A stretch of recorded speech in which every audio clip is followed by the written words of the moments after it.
This is not a bad reading though, which is really good. Underlying energy is the Ace of Wands. Underneath that is the Ace of Swords. So this is a new beginning. This is action and this is mindset. I like that. But underneath that was stress. Look at that. What is going on? Why is there stress? What are you feeling? But yeah.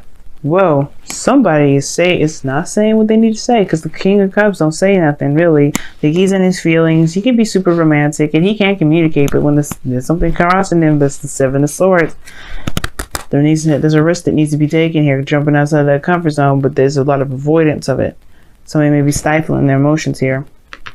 Maybe they know what they love and they're just trying to deny who they love, because honestly it requires them to take a risk to go ahead and, you know, make it happen. Okay, it's very interesting. But yeah, this is talking about a new beginning, a very passionate new beginning, and it has to do with what what someone wants, or how what someone feels. Someone feels intense stuff. The King of Cups is quite the master of emotions. He can control how he feels at any moment, at any given time. But the Seven of Swords is letting us know that there is something that it's avoided as well regarding how he feels, or something, maybe avoidance of action. Right, there's somebody here that's not telling you the truth, perhaps, about how they feel as well. They're not trying to be mean about lying, perhaps because they don't want to be seen as vulnerable or weak, because the King of Cups can be perceived as a weak knight, or a vulnerable king, but he's not weak. As a matter of fact, it makes him very strong, but his heart's on his sleeve like that. It makes him very strong to be vulnerable the way he is. You know, so it's like the Seven of Swords, excuse me, is like somebody's just like, somebody's not necessarily hiding. Well, somebody's not saying something. Somebody's not being open about their emotions, or they're not saying something about their emotions. They're trying to avoid how they feel altogether. It could be that it could be you guys that could be doing this, but I don't know. I don't think that's the case. Some of you guys are trying to be clever about how you feel, trying to, deliver your message in a very clever way, because Seven of Swords can be talking about being clever, but it's not being noticed or anything. Like, it's just not being seen. It looks like more of like hiding out more than trying to be clever. But the King of Cups knows what he wants, and for some of y'all, it could be that this is just some sort of avoidance here that's ultimately going on. Okay, why is the Seven of Swords coming up? Why is it crossing the King of Cups? Why is the Seven of Swords crossing the King of Cups?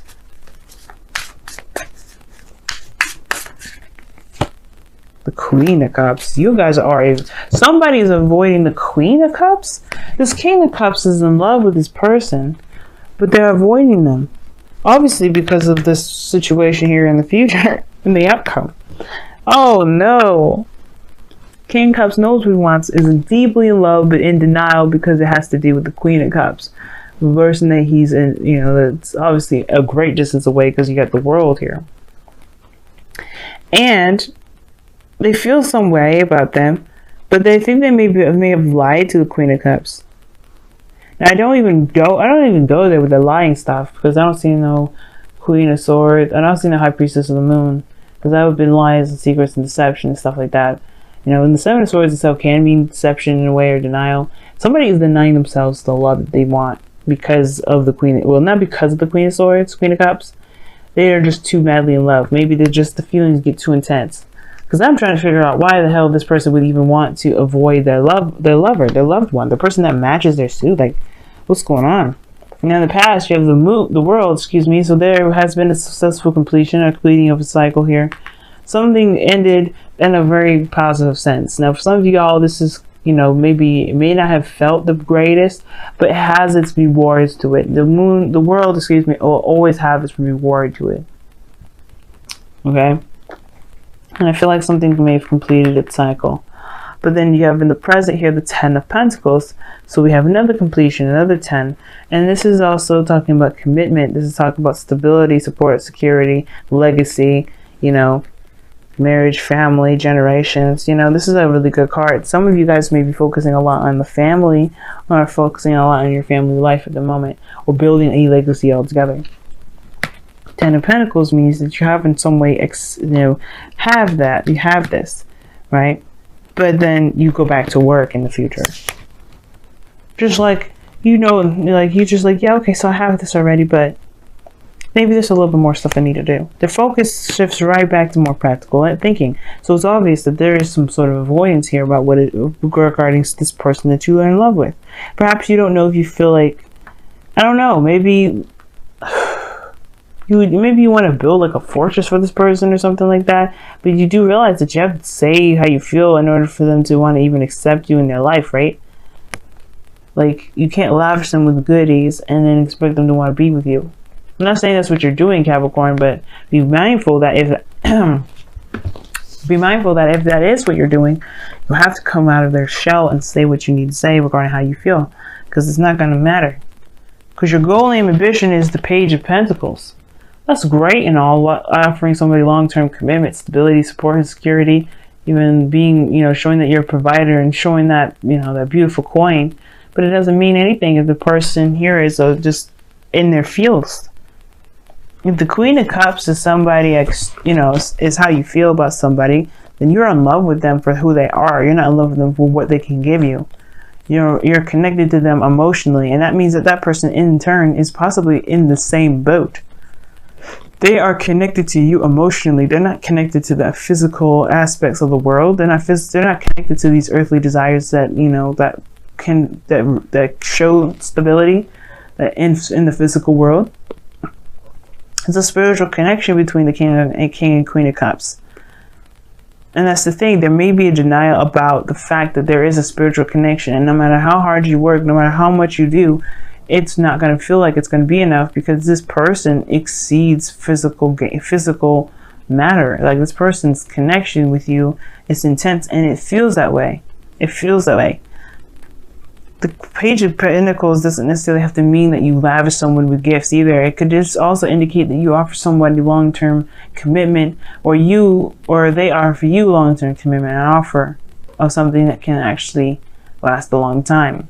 And I feel like that's the potential for this relationship too. I think you guys can get there, but you're not going to be able to do that if you focus on your practical matter. You're not going to be able to figure that out, or You're not going to be able to make anything of the relationship if it's constantly avoided and focused on dough making and legacy creating. Like, you have your career and everything that you got to deal with. That's cool. That's fine. But the moment you start avoiding it, or using your career and your work as a reasons to escape, or to escape your emotions and how you feel, it's just not going to go anywhere. And I feel like that's the thing with the Ace of Wands. It's like, the time is coming where you're going to want to say something to this person. I don't know if I'm tapping on my necklace is tapping on something, but you know what I mean? Like, I feel like you want to take a risk with this person. You're feeling really, really, really close to committing to this person right now. But it's hard to do, because it puts you in a very vulnerable state. This person may be like conjunct your 7th house, which is Cancer. So there may be somebody that's very Cancerian around you, right? Or this could be that there's a Scorpio or Pisces around you. But all in all, if they're not any of those signs, this is someone you're greatly in love with, that you have a spiritual connection with, that no matter what you do, it's really hard to overcome, because the King of Cups is the master of feeling. So he will feel to the end of his days. You know what I mean? Now, the outcome is external energy is the 3 of Pentacles. Well, you guys are planning for the future with a group. You're in a very stable spot already, and now you're looking to expand that. You're looking for the additional pieces, and you know that what's missing is a partner.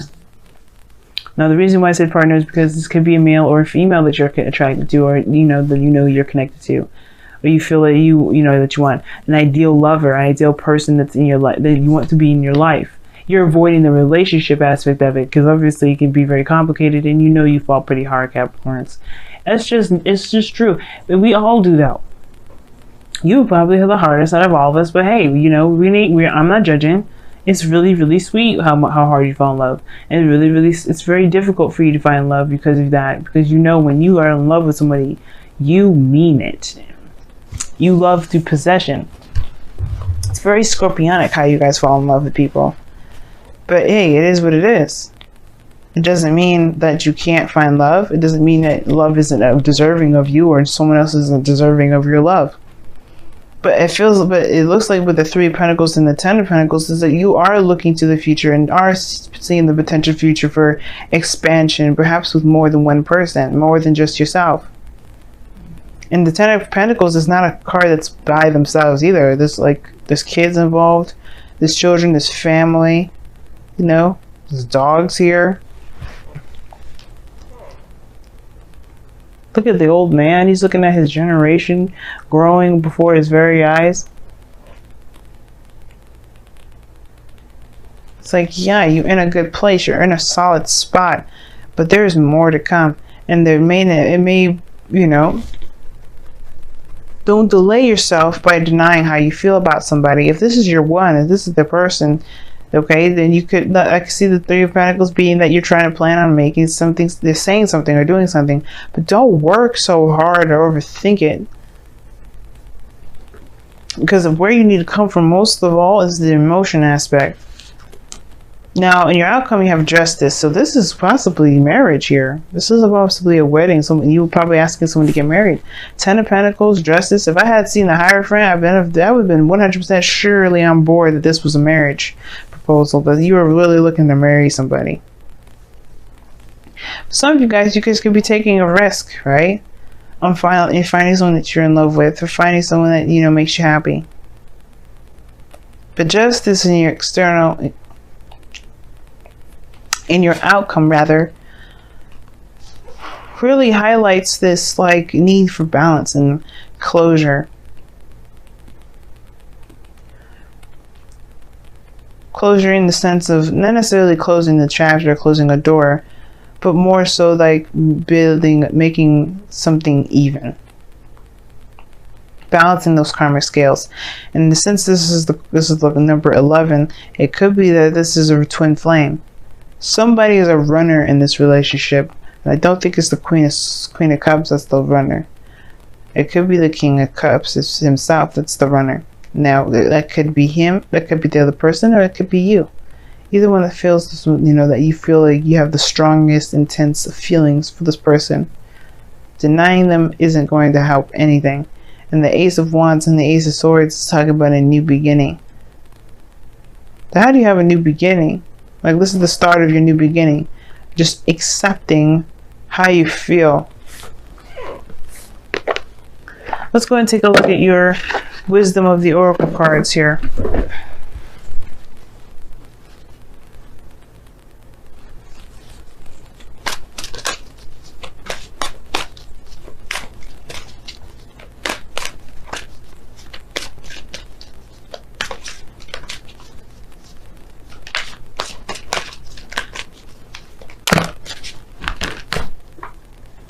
Wow.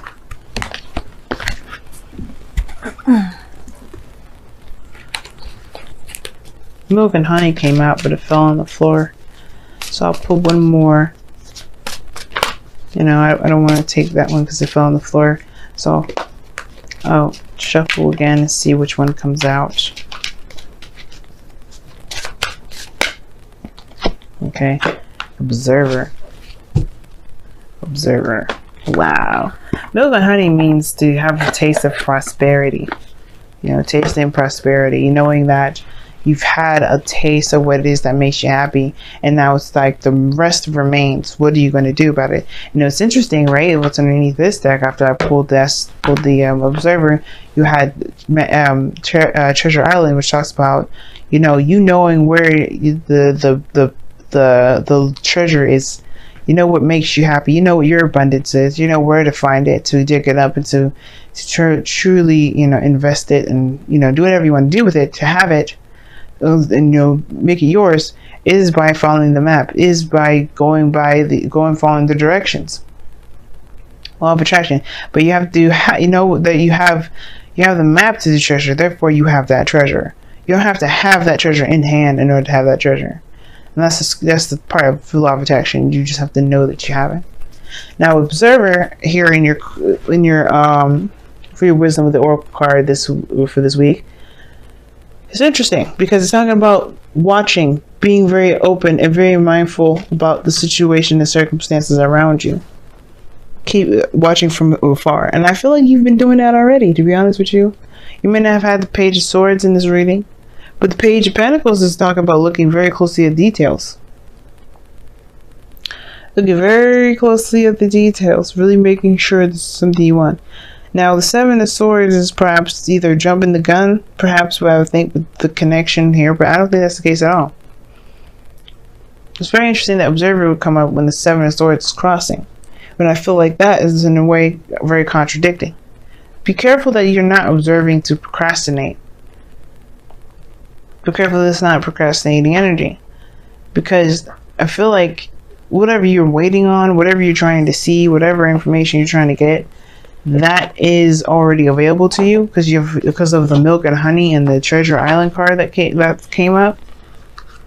You have what you need already. What are you looking for further before you take action? Because the Ace of Wands is asking you to go ahead and take action. You know your passions are, go for it. Ace of Swords, clarity and a new beginning, new ideas, new way of thinking, new way of communicating. Go for it. But you have Observer. Don't be so focused on watching things that you end up missing out on opportunities. Know what you want, obviously, because you do. And don't sit there and wait and by looking from far away for so long. I'm going to pull your Whispers of Love here. And it says physical touch is important. See what I'm saying? Another freaking contradictory card. For some of us, nothing is more important than a tender touch. This might include a pat on the back or giving a hug to someone who needs it. Family, see what I'm saying?